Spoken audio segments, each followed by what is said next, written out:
No, seriously, my right eye is smaller than my left eye. So everything this side of my face. My face is the perfect golden ratio until that. And it just you get until the eyes. It's right here. God damn it! You go 1 centimeter one direction or the other. Different. It could be worse, dude. I could have one of those like jutted eyes that people are like, "Are you talking to me?" I'm like, "Fuck yeah, I'm talking to you."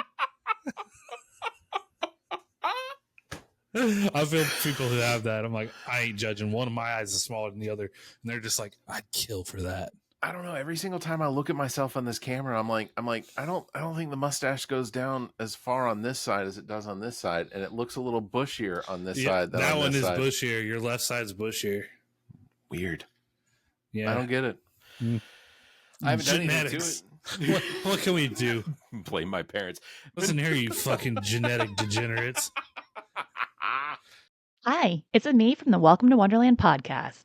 Are you looking for the perfect blend of nostalgia and patriotism in your wardrobe? Look no further than ZJZ Designs, available now at zjzdesigns.com. Their exclusive t-shirt collection features stunning designs like the iconic Plymouth Barracuda print, taking you back to the golden era of muscle cars. Show your love for your country with their bold patriotic heart designs that stand out and make a statement. From car enthusiast to proud patriot, ZJZ Designs has something special just for you. Head to ZJZ Designs and elevate your style. Visit zjzdesigns.com or check the show notes. Barrett again from What the Pod Was That and the All About Nothing podcast for Everplay Sports and Social League. Fall registration is open now for a bunch of leagues, including Wednesday and Thursday kickball at B and M Avenues in West Columbia, Tuesday super recreational kickball at B Avenue in West Columbia, indoor volleyball on Mondays and Tuesdays at the Tri-City Leisure Center in West Columbia, softball on Sundays and Mondays at Pacific Park in Columbia, Tuesday 10-week bowling at Bolero in Casey, Wednesday soccer in West Columbia, pickleball on Mondays at the Casey Tennis and Fitness Center. Registration for all fall leagues is open through August 21st, except Tuesday bowling at Bolero. Registration is open through August 5th. Also, registration is now open for 3 to 4-person teams for the 8th Masters of Putt-Putt at Frankie's Fun Park on Friday, August 23rd. Sign up now as this event will sell out. Register by August 22nd. It's a lot of fun, and if you're in the Columbia area, you should definitely sign up now. So check out everplaysocial.com for details and registration. Everplay Sports and Social League. Play, socialize, and have fun. The All About Nothing podcast may have language and content that isn't appropriate for some. Listener discretion is advised. Welcome, Nothingers, to another episode of the All About Nothing podcast. This is episode number 216. I am Barrett Gruber. I am Zach King. Thank you, Zach. Thank you also, Brian Mays of the Jackson Teen Center in Camden, South Carolina. Really hope that the Grind Out festival that they had recently was a huge success. If you need more information on that and you want to volunteer or perhaps do any donations, you can visit grindout.org.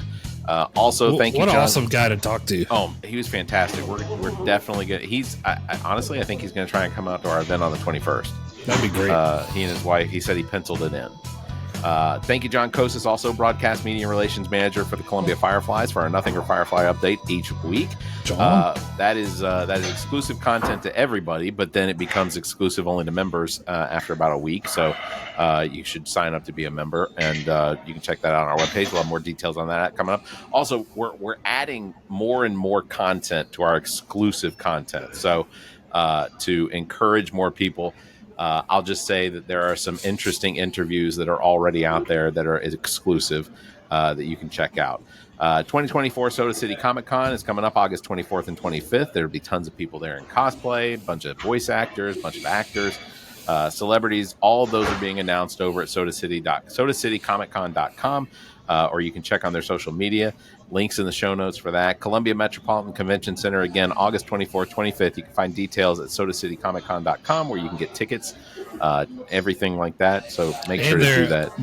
And them just getting Roger Clark. Yeah. From Red Dead Redemption 2. Yeah. Oh, my God. That's pretty cool. Lenny. That's pretty cool. God, that's good. I now found the one interview we have to have is with Roger Clark, at least. If nothing else happens. I think we're going to be able to make about any interview we want happen. He was Arthur Morgan. That's right, boy. Zach is our impressions guy. If this is the first time you've ever listened, he does a terrific Trump too. Well, everybody does. This week, our guest, John Zabel, candidate for South Carolina House District 46. Welcome, John. How are you? Well, amazing. It's the best. You're living the dream. How was the airport experience? I've only been here like 6 hours, so it's pretty good. Yeah. That's like -4 of the usual time, so that's good. You're not flying Delta, are you? American. No, American. Okay, yeah. At least it's not Spirit. There's been nothing but nightmare stories about Delta lately. Apparently, they can't even get pilots to the airports in order to fly the planes. So, yeah, but they have those cool training cards. Do they have training cards? Yeah, interesting. Yeah, you can get your Pokemon Go with your airplane flyer miles. Yeah.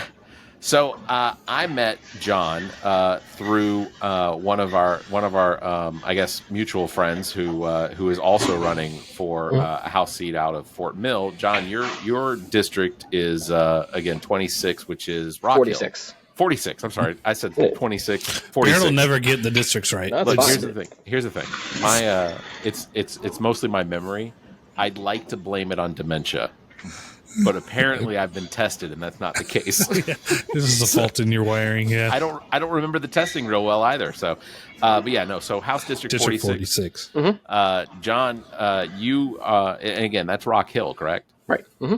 So, what is it that inspired you to run for House seat this time? Because this is your first time running, right?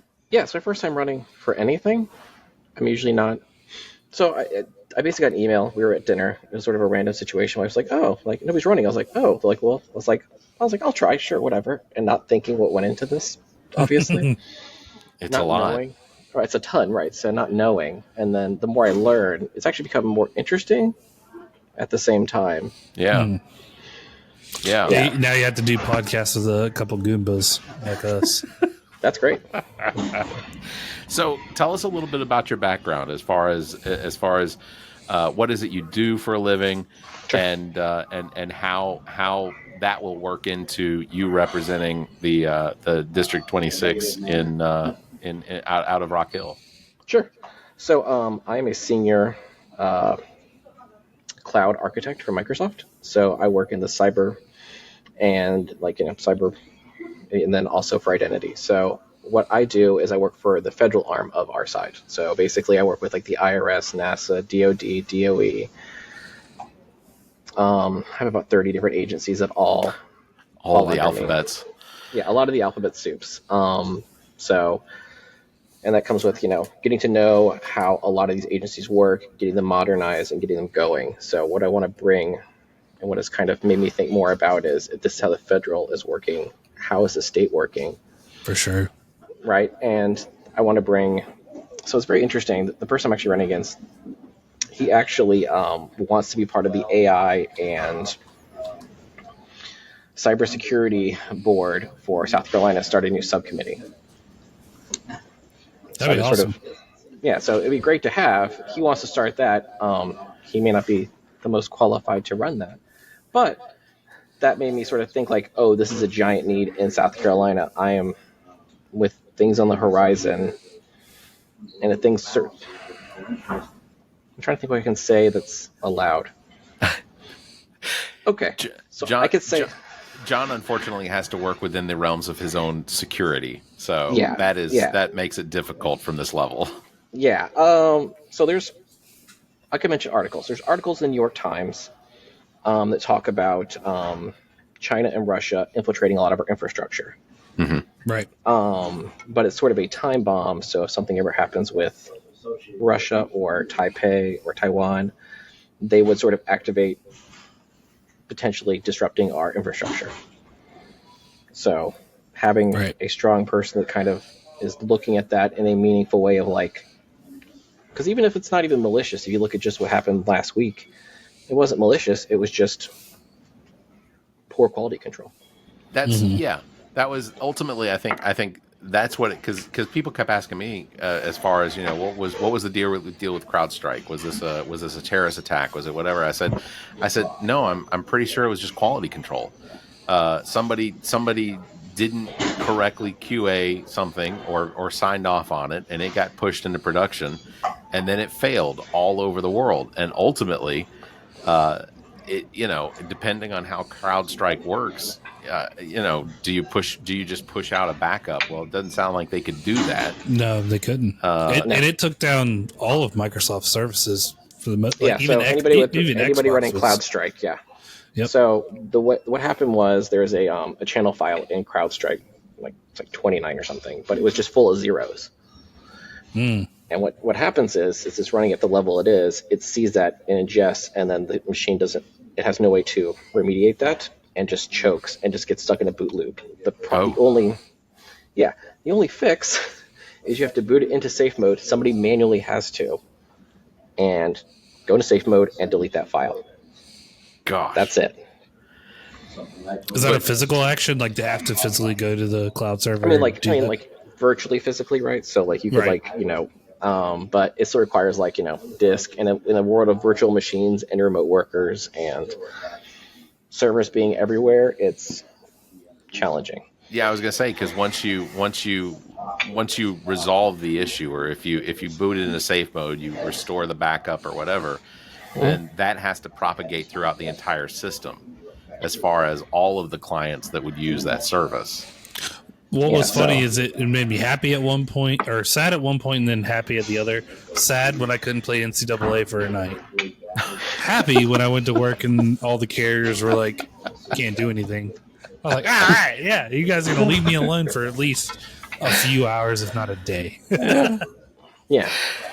Yeah, it didn't affect me at work because we don't use CrowdStrike, and so it's not part of the services that we have. But we had plenty of people telling us that it was affecting them. But and then I had friends that were stuck at the airport for hours, and then it was the inverse. Yeah, once they got onto their flights, they had to wait for pilots to show up.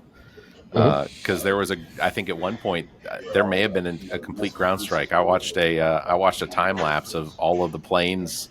I guess from the period of time where the system started failing to the end of it, where basically went from 30,000 some odd planes flying over the United States down to 7.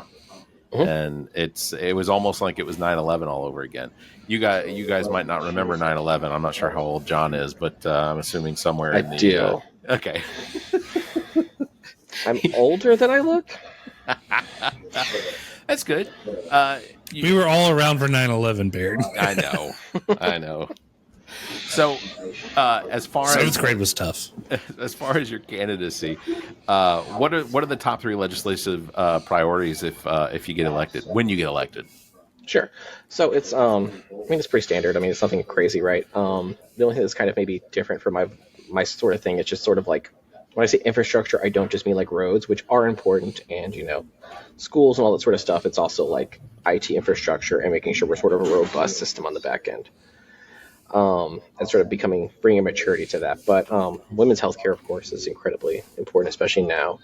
And schools, that could be a conversation that could last the whole podcast, which is, you could talk about kids' rights, you could talk about our teachers, you could talk about anything, right? Every district in South Carolina is feeling that pain right now. So, and then also, you talk about vouchers, you could talk about all that stuff. But those are kind of my big ones, which is, infrastructure, school, and then all the kids issues. And then, of course, women's healthcare and anybody that kind of, I guess, healthcare in general. But yeah. Well, and you look at what is that group that the Heritage Foundation has funded? They call themselves the Article whatever, where basically they're trying to do things like force religion in schools, remove free lunch, all these kinds of things that are just abolish the Department of Education. Just complete insanity. Trump doesn't know any of them, but it's staffed by like 140 of his people. He knows. Yeah, Trump so knows. He probably was like, you guys should go do a thing that would really help me. Yeah, it's that. Let me ask you this, John. You seem very analytical and know what you want and what you're going after. I have a 3-year-old that just attended the conversation. I love it. That's very sweet, though. Our sidekick Eden shows up for our podcast on occasion. She's a joy. I'm just going to warn you. She's not getting paid. I'm going to tell you right up front. She's definitely not a liar. She said she's all wet and her whole front of her T-shirt is soaked. So, thank you. Very good. But what is your plans for making people who would vote for you understand the IT side of things, that the infrastructure when it comes to an IT standpoint is very important for people in the South who may, at times run a little behind and be like, I don't understand why this is so important. Sure. I mean, so you can sort of talk about it's everybody thinks about computers, but you also think about nuclear stations where you get all your power or water. Right. You can look at, yes, I can't say this. Other countries have been targeted for those things, and there's some pretty good stories about that. But you can also sort of see, if you can think about AT&T recently, the allegation they got every one of their calls, texts, locations stolen from every user they had. Yep. And that was a ransomware attack. So, I mean, everybody has a cell phone, so it's one of those things where it's going to get more, it's not going to get less, especially when you think about AI and how those systems work, ingesting your data, making sure that, and if somebody compromises some of those and not doing ethically, yeah. Yeah, that gets to a point where they can find your deed to your house online and take it and things like that. Oh yeah, people don't understand that the cybersecurity aspect of this, your data being on the cloud, needs to be respected just as much as any other aspect of security. Yeah, as from an aspect of the South Carolina or being a member of the House in South Carolina, I think you look at the members of the House right now, and for the most part, you're dealing with people that are well beyond their years of actively participating in the digital age. That's having the knowledge that you do and the experience that you do with what you do for work. I'd have to imagine that's an uphill climb to try and convince them, hey, just because you get an email that says that your Facebook needs a password reset, you don't need to log in there. And because I do that stuff with my parents sometimes, where I'll get a text message that says, I got this email from Social Security saying that I need to log in and and I tell them, if it's Social Security, I said, they're going to mail you. They're never going to send you an email. Yeah. Social Security, IRS, anything involving they utilize the one function of communication that they have, and that's the Postal Service. A lot. That's always all they use. That is always what they're going to use. I always get those texts that my UPS package has arrived at the facility. Yeah. I'm just like, homie, I got my Temu order. Like, we're fine. Like, what is this? Do you order things from Temu, Zach? I did. I have one time. Yeah. And recently, I did not trust it, and then I was like, do people get their stuff when they order from Temu? Because the whole slot machine role they play and stuff, I don't know. It came on a plane from China. It wasn't great stuff. It's probably the last time I'll do it, but one time, yeah. I've gotten a Braves jersey through Temu, or not. I guess it wasn't Temu. It was Chinese, but either way. So, John, so security, infrastructure, that sort of thing. That's one of your passions, and clearly something that South Carolina needs. Right. What about when it comes to education? You mentioned vouchers program and things like that. Right. I have seen several.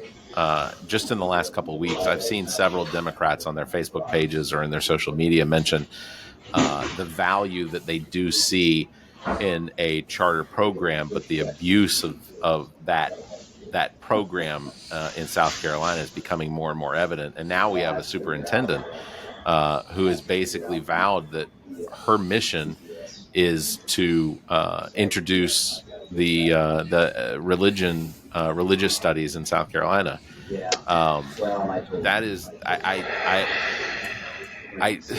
guess if I'm going to give my opinion, I don't have an issue with teaching history, and if you get into religion as part of history, because you can't teach history without there being religion involved. Well, stick it in social studies and frame it as mythology. Sure. Well, it depends. If you're gonna teach the aspect of the magic and stuff, I guess that's part of the issue. But what is your opinion on the voucher program in South Carolina? I mean, my whole thing is the problem is that say you do give it to a charter school or a religious school, are they then forced to follow the rest of the schools, the rest of the public schools? Right, exactly. Right. So you're basically giving these people money and they can kind of choose to spend it how they want to.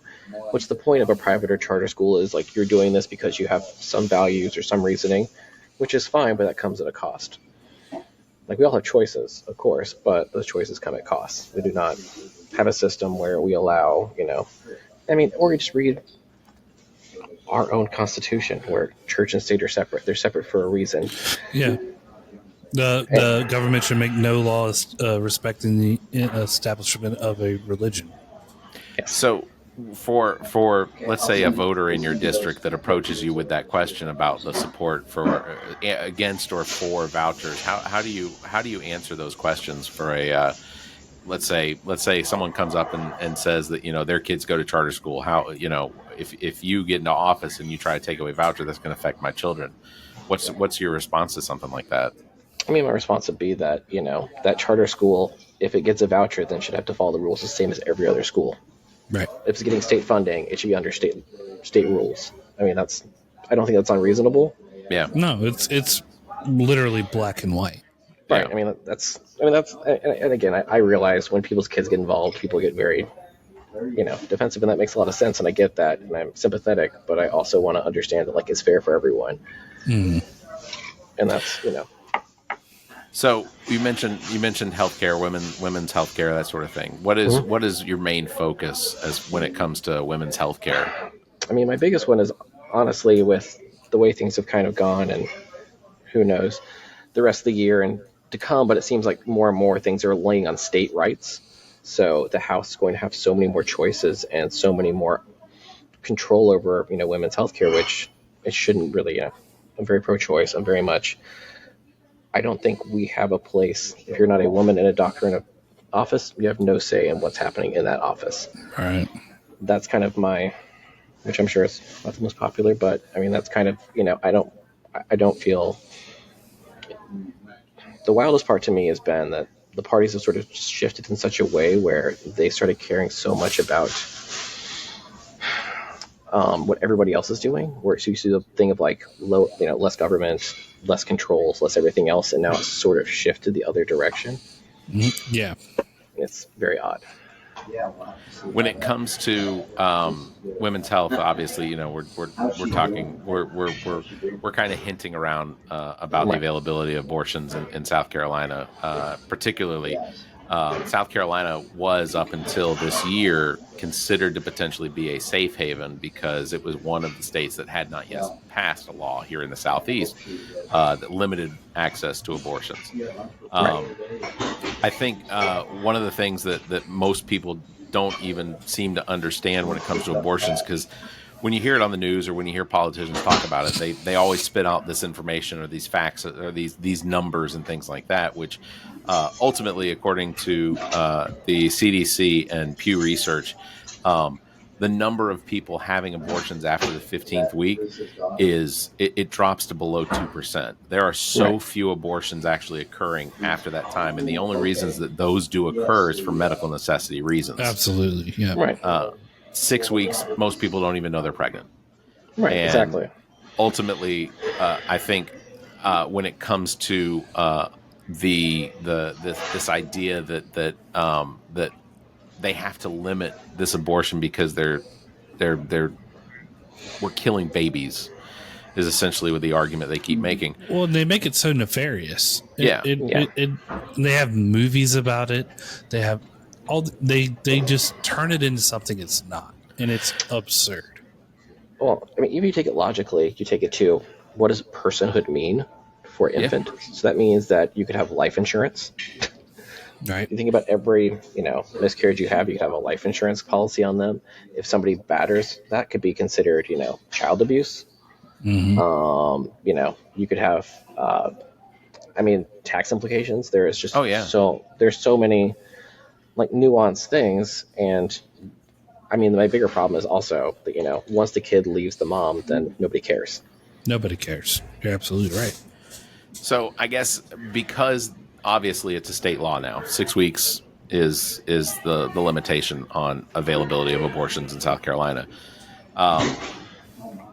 As a I guess a member of the House, obviously there are benefits. There are bills that can be introduced specific to those things that operate around the logistics of what this law now requires.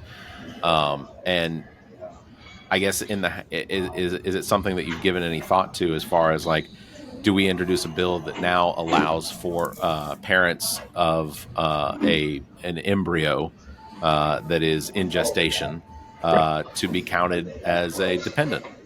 Right. Right. Do we allow for life insurance to be taken out on or to be added to a life insurance so that you could start benefiting from the fact that you know, because life insurance is better the longer you have it. So add an additional 9-10 months to that. That's not bad. I mean, the hellscape that I see, the scariest part for me is you imagine you have your wife, daughter, whoever you imagine, and you have a miscarriage, which is already terrible. It's already the worst, and you have a criminal investigation. Yeah. Why add that? That. I mean, I think that's if you want to like bring somebody to, you know, to sort of personalize it to some degree. That is not a fairly uncommon thing. At least somebody's experienced, somebody that's had a miscarriage, and you can imagn that person also having to go through a criminal investigation. Yeah. And taxpayer dollars.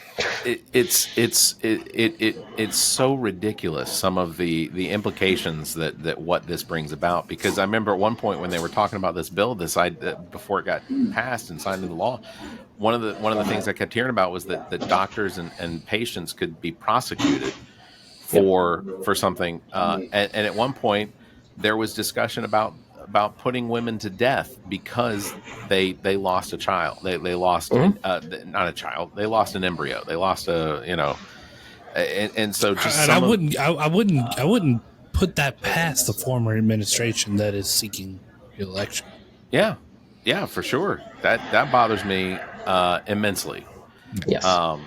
So I guess I think I'm hoping that with the election of Kamala Harris to president, that we might be able to see a potential. I don't know. If I'm going to be honest, one of the things that I really want Joe Biden to do on his way out is to go ahead and pack the court up to 13, and let's let some of these old Supreme Court justices that are out there using it to line their pockets.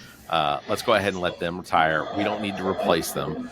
We'll let just them pack slowly their RVs and go home. Yeah, we'll just slowly work the court back down to 9 as they die off and retire. So what about marijuana in the state of South Carolina? Does that fall anywhere in the spectrum as far as the things that you would potentially be campaigning for? Sure. So I think it's very important. It's somebody that can't use it for federal reasons and work and all the other stuff.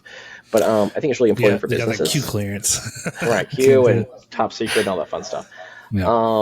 So the big thing for me is, and I think you look at every other state that's done this, is I think it's important, but I think it's the same thing as the lottery and everything else. I think it has to be done well.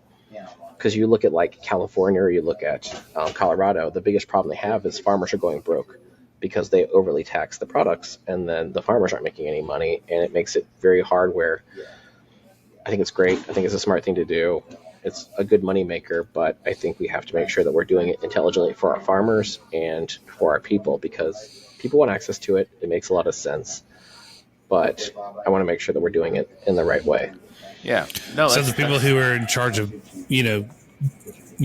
regulation wise, there currently are not doing it wise and screwing the people who are growing the crop.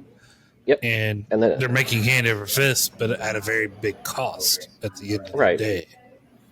I mean, the problem is just not a long-term view of the economy of it. Or if you look like, when they talked about the lottery, right? And it's like, we're bringing the lottery to make more money for the state, but they ended up just like, instead of making a bigger education budget, they just kept the budget the same and then moved the money right to other places where I want to make sure that's kind of if we do And- that, I think it'd be a good way to get farmers more money. And back in the day, we had to listen to Bubba from Georgia, who had the lottery. I don't know if y'all remember those commercials. Yeah.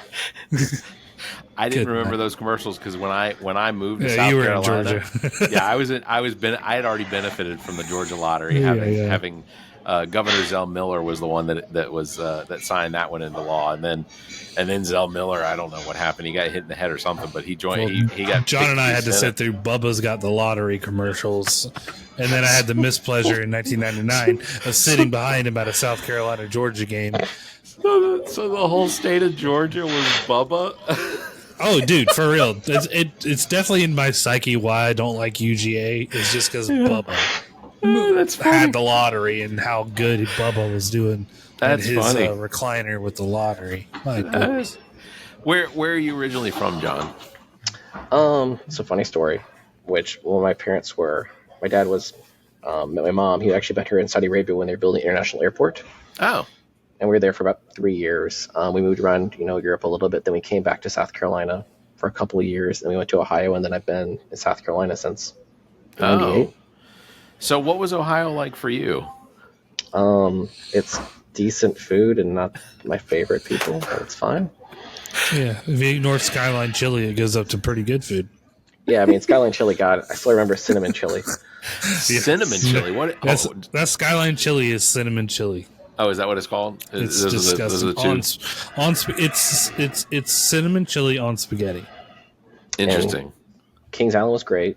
We had a really cool water park called the Beach that got shut down because they were caught smuggling drugs in the slides. They've moved from Jamaica. And what else do we have that was really cool? That was in... I'm going to a water park with my family on Friday. We'll check for Yeah, it was called like, he had like all these commercials. It was called the Beach. It was sick. There's that. Oh man, what else? Oh, and we had jungle gyms too. So I mean, there's the biggest. I think that's one of the things that I don't see enough of here in South Carolina, and it may be different in Rock Hill, but at least in Columbia, one of the things that I remember growing up with in Atlanta was the number of public playgrounds and swimming pools and things like that we just we don't see them here in Columbia. I mean, we have a couple. Dude, no. I'm from Chapin, and they just built Melvin's Park, and it has a splash pad. We're all like, that. Like, no, it's only recently become a thing for public parks to like introduce water, or I don't know, go out and play on our jungle gym. We literally had only parks where people play like rec league baseball, or you can play your football, your rec league football. Our parks are so behind. Yeah. I feel like when it comes to the Democrats that are running for state house, especially this year, is that they are having to, we're hyper focused on what is going on within our locality as far as the area you're going to represent.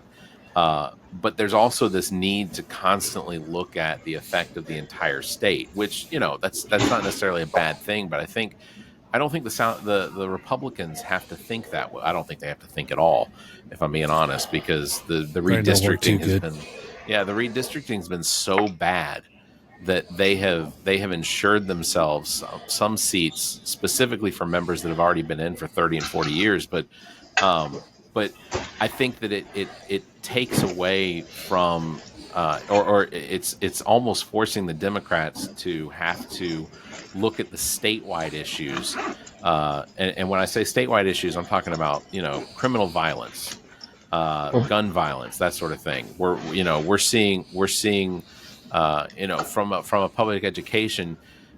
You live in Rock Hill, and you're going to represent Rock Hill. But one of the things that you have to wind up also taking into effect when it comes to your campaigning, I'm sure, is that what is happening at the state level, what is happening in all the public schools, where Republicans just seem to have this easy ride through it because education isn't the most important thing to them. No. So what are some of the statewide issues that you look at? Not just marijuana, obviously, medicinal marijuana could potentially be something, and I agree. I think the only it's not an access issue. I mean, it's not an access issue for me, but from a statewide issue, the farmers that would benefit. I mean, tobacco used to be king crop in South Carolina. Right. I was just about to say the same thing. You take a trip to Myrtle Beach and you take the back roads, you see all these unused tobacco row kind of things going on that could be used and give farmers a new lease on life for one crop. That isn't so difficult to grow. I've seen people throw seeds in the woods and be like, "Oh my God, I came back and look what I have." Like, it could be such a profitable thing. But then, John, you talked about the overtaxation of it. If that comes into play, then you have a big problem. You've made a problem out of a solution. How do you prevent something like that when it comes to working in the state legislature, as far as trying to prevent damage being done? You know, we find this new cash crop and we can grow it literally everywhere. And in South Carolina, it can basically grow 4 seasons. Mm-hmm. Right. How do we prevent legislation from taking advantage of that? Because it's not going to benefit the state. You know, I think the likelihood is, you know, because that's one of the things we hear. We legalize marijuana, then we get this money can be used to help fund roads and fund education and things like that. But I don't see our state doing that. I mean, I think that it's one of those things where the grass grows where you water it, right? So, which you can take that as all the jokes you want, but I have 7 puns written already. Right. So, I mean, the big thing is, like, you know, I think it's a grant process where, like, you know, you sort of make it so it's not where every crop is always a race to zero, but it doesn't have to be. It's how you market it. It's how you view it. So if you did, like, if South Carolina decided to really become on board and did, like, a contest where whoever did the best of, you know, this strain or that strain, and we actually made it like an actual thing, we actually added to, like, the state fair, and we have like we do with peppers. Right, exactly. Yeah, that's a good idea. And just make it so it makes everybody excited. It makes it so it's more artisan. It's not something we're just trying to make it just one more thing, and then it makes it something we can be proud of, and also something you can promote, and it's a business for those farmers, because it'd be very interesting if they, you know, South Carolina had their own farmers market for, you know, medicinal goods. Yeah. Yeah, I think that's a great idea. We already got the Carolina Reaper. What if we had the Carolina Sleeper? One toke of this and put you out. Hey, I mean, we did Listen, we did the strongest pepper in the world. You never know. So who knows? We could do the strongest strain anymore in the world. Yeah, that would. You just have dudes like blowing clouds. They're like, "Oh my God, Joey Chestnut's on his 35th hit." And he's in a coma. Exactly. But I mean, I think tourism alone for that would be insane. Yeah. Yeah. You know, I think that's one of the things that South Carolina doesn't want to be the last at in the Southeast. You know, we are. We already are. That's true. It's but you don't want to be. The Mississippi's over there like, we can't ratify the 18th Amendment, but here we are. Show you. I want. It's right. Right. No. We're gonna hold out until the last day. So, healthcare in South Carolina. Obviously, we are handicapped by the fact that our state will not expand Medicaid, even though we don't have to pay a dime for it. The federal government has already offered the money over and over to us, and we just continue to say no, thank you. We're going to refuse the people their money, which is ridiculous. And I'll get back to that. But one of the things that I want people to understand when it comes to the gentleman, and I'll say gentleman, that you're running against, Heath Sessions. This is only his second term running, or this is only the potential of his second election. Correct. He's still a junior representative as far as the South Carolina Republicans go. Right.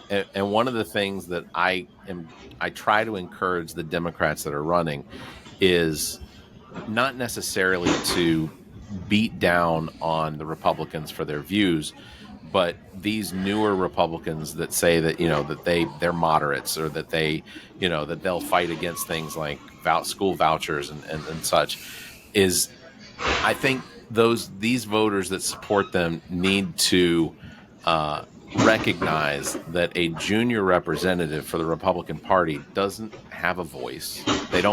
They're not allowed to have an opinion. they're told that if they want to continue to receive funding for their campaigns, that they have to fall in line with the state party. But that's not the same for Democrats. Democrats get to be their own individual voices while working in combination with the rest of the Democrats there. But so I guess what would be your approach on day one of the session after you've been sworn in? I mean, I think the biggest thing is honestly just us strategizing, because I think it's going to be one of those things where I think even if everything goes incredibly well, it's probably still going to be a majority for them. So we have to kind of find a way to sort of work together. I mean, I think that's the biggest thing, of just like coming to work together, realizing we all have common goals. We all have common people we're trying to make their lives better and easier. So I think it's just coming together and finding out, where we can make the most good and help the most people. I think that's one of my biggest. Well, in events that you've done, in interviews that you've had, what's the hyperbolic thing that you're having to overcome when it comes to Republican voters? That you're like, I can't sway them because they think true space lasers or something of that degree. I mean, I think it's one of those things where I'm not trying to take any rights away from them, which I guess they somehow view, but I'm trying to give them more freedoms. Right. That's the whole point, right? It's, do whatever you want, but also let everybody else do whatever they want. It goes both ways. So that's one of the bigger ones. And also just trying to get people off these linchpin ideas and realizing it's a bigger conversation to have, where we all have a lot of things in common. We all want our kids to have good schools. We all want to be healthy. We all want to help our neighbors, that sort of stuff. It doesn't have to be religion, but religion can play very well into that. Mm-hmm. How would you imagine those people would vote? How do you imagine they would actually want to take care of these people? And how do you imagine that happens? Because I mean, pulling it by the bootstraps only works so much, right? I mean, it's a great idea, but not a reasonable one. Sure. No, absolutely. I think ultimately for all of us, we would really love for people to be able to take care of themselves. But it's just absolute denial to think that that everyone can do it the same every single time. It's just people with disabilities. We have veterans, and in Colombia we have hundreds of veterans right now that are homeless on the streets, and you see them migrate from one shaded area to another. And I imagine it's the same in most of the larger cities and towns in South Carolina. Mm-hmm. And the fact that it doesn't seem like from a state level there's anything being done to try and improve that for, even if you're doing it just from the standpoint of we want to get homeless people off the streets, even if it's a vanity thing, there still needs to be some sort of attempt. And the only people I see in Colombia, at least, are the ones that are doing it at a charity level from private organizations, churches, and Transitions is a place here in Colombia that transitions homeless people from basically from the time they enter to when they potentially are moving into either their next home or even into a series of jobs and things like that. So what are some ideas that you've given consideration to? Is homelessness a problem in Rock Hill? I mean, I think it's a problem everywhere. It's not, it's not the best anywhere, but the whole idea, I think, is it comes down to healthcare, which is just mental health care, of course, obviously. And then also just like counseling, which it could come down to how to help these people sort of transition to the next thing. Because there are programs, there are products out there, but a lot of it is like accessing them. It requires like a phone, it requires internet, it requires somebody to know what these programs are. And I mean, especially veterans, there's a huge number of them, but it's usually overcoming other issues, right? It's not just that. And I think that, once you sort of make that where they feel healthy and they feel taken care of, then they can start making better strides.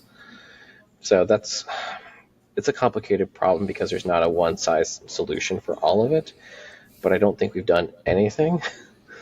So I don't think we have either. Right. I really don't think we have either. What's your position on criminal justice reform? I mean, the biggest thing is like, I'm very much against, privatized prisons. I'm very much against, I'm trying to think of political way of saying these things. I think there could be some overview of how things are sort of prosecuted, especially nonviolent crimes, and to look at people that are currently incarcerated and maybe make that where they don't need to take up space, because the average prison is like over $100 a day. Yeah, per individual. So I mean, that's if you just want to just a taxpayer thing, right? Like, obviously you don't want violent criminals out there, but that could also be a different conversation. But if it's a nonviolent crime, that's the thing, is how many people are currently incarcerated for years for crimes that are nonviolent, that don't necessarily need incarceration. And then if you are incarcerating them, the whole idea behind the prison system initially was that it was going to be a reformation. You were going to reform these criminals with programs and counseling and things like that, and then set them up for how to then move on to the next state of their life, where they wouldn't necessarily be a criminal, or criminal acts, that sort of thing. I think for the most part, the people that wind up committing crimes, it isn't necessarily because they just want to. It's the likelihood is that it's out of a necessity, right? Victim of circumstance. Yeah, and that necessity sometimes is created by our state, all states. Yeah. I mean, it's all states. I think one of the things would be the most interesting for us to do, and be interesting because we could be the first, is like paying our prisoners a living wage. Yeah, like even minimum wage. I mean, because they get paid, it's pennies on the dollar. It's basically just modern day slavery. Yeah. So, well, John, before we sign off with you, anything else you want to say about your campaign? Because we know your website's johnzabel.com. That's JOHNZABEL. Of course, campaigns cost money, so we definitely want to make sure that donations are coming. How is the campaign going?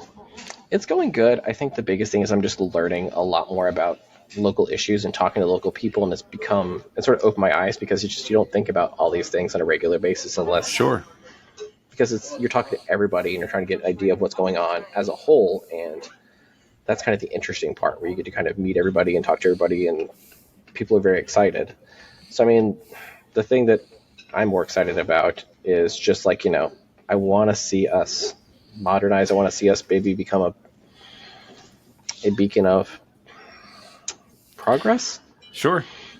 Yeah. I get that. That's a good point, because we commentate, you're running the man on the street kind of opinion. I would love to hear more of that. We gotta get out there and figure out what everybody's genuinely thinking, who's not fully involved. John, I will say that from the perspective of behind all of your supporters at the parade, you do seem to have a pretty good group of people that I assume these are all volunteers. Yeah. Or did you didn't pay them to come out to the parade? No. Listen, campaigns are expensive enough. Well, you have to deal with Matt Villardo on a daily basis. Matt's the best. How often do you hear from Matt? Every day or two. Yeah. Okay. But Matt's great. Matt's been a good mentor. Yeah. I learned something every time Matt comes on. He has so much to say. 100%. Yeah. He is. We're actually going to have a big fundraiser birthday party for him. Actually on August 2nd. So, by the time this episode comes out, we will have had that. Are you coming out to that party? I will be in Montana. Enough. Of all the places I could be, I think Montana, if I couldn't make it to the party. No, Barrett, I've heard you over and over say Montana shouldn't be a state. Montana should be the state. It shouldn't. All Montana? South Dakota, North Dakota. Oh yeah, Idaho don't get them started on the Dakotas. There's 4 million people between those 4 states, and they have 8 senators, and they have like 12 congressmen. That's too much power for that few people. That's why. I can legitimize it. All right, John, we are going to move on because this is your first time on the podcast. We have what we like to call our 7 questions. Beautiful. All right. So, first question, what was the last thing that you Googled? Oh, God. This is going to be... I'm trying to think if it's... Yeah, it's appropriate. It's fine.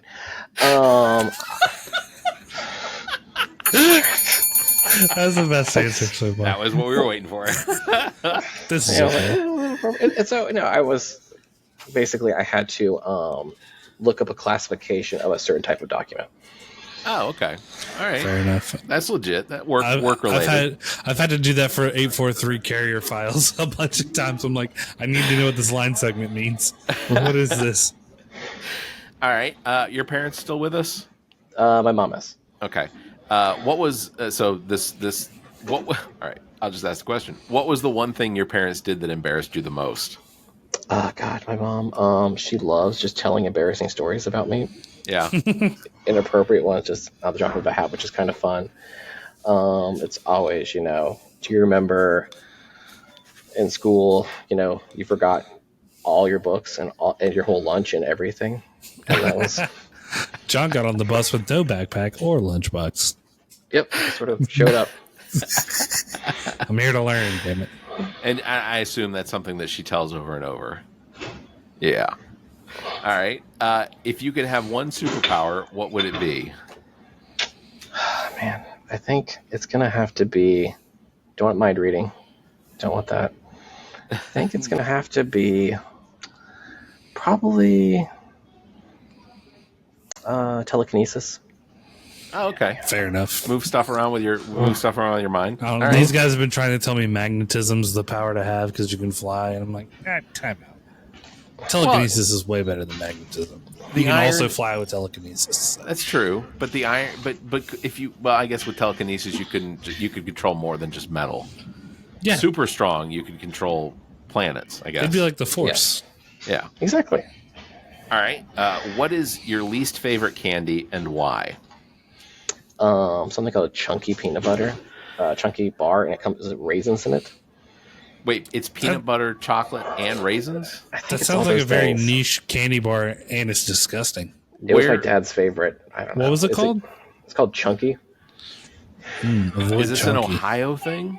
It's I don't know. My dad used to have them all the time. He's like, you should have some. It had raisins in it. Yeah, my grandmother used to keep 0 bars, and I couldn't ever go to the store and find them. But they were like almondy. Like it sounds like that kind of vein of like everybody has them, but don't. Yeah. Right. Yeah. All right.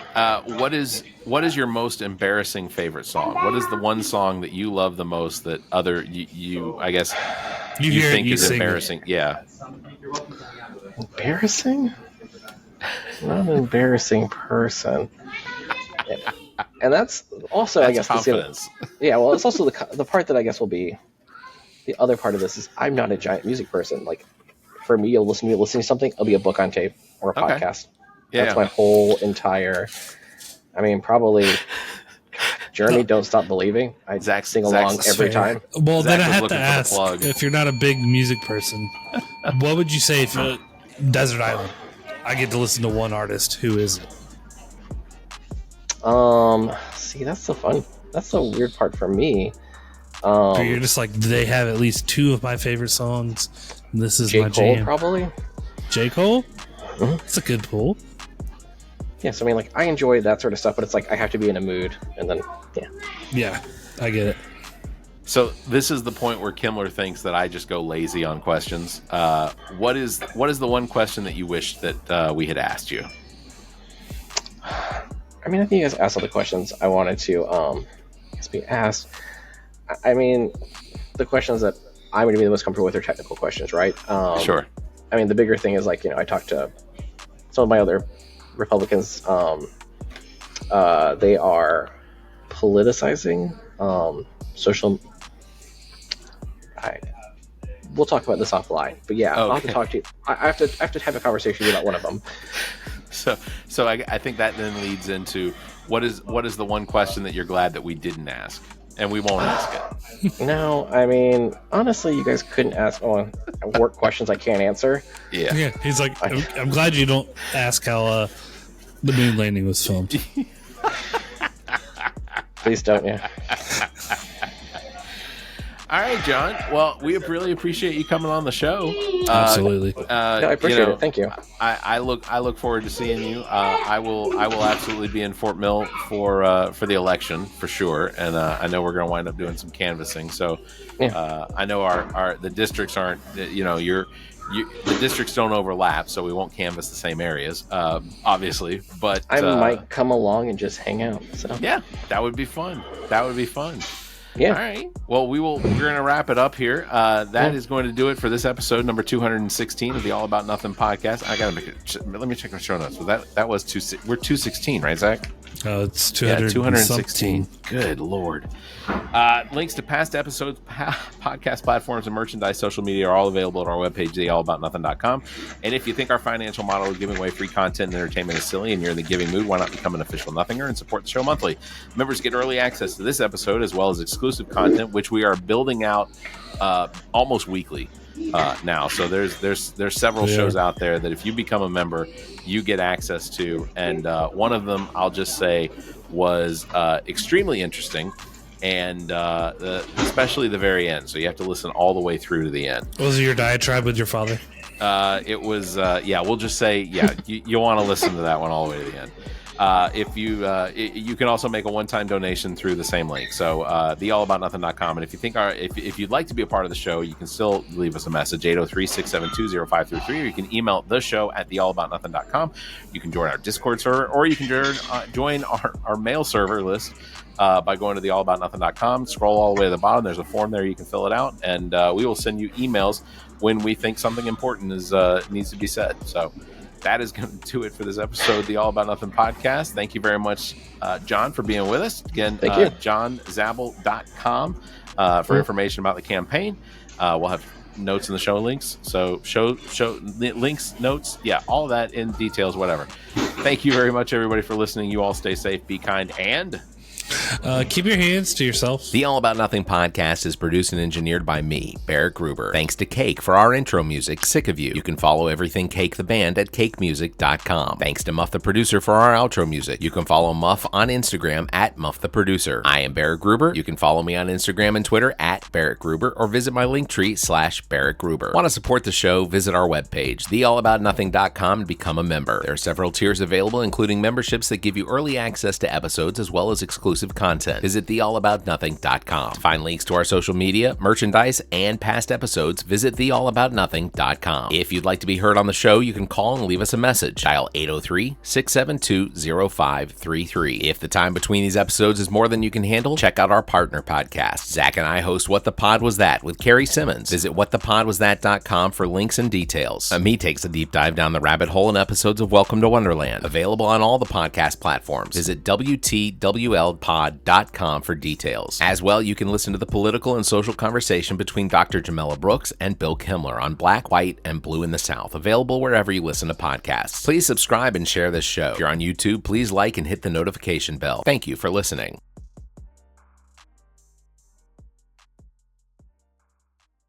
The preceding podcast is a product of Big Media and copyright 2024, all rights reserved.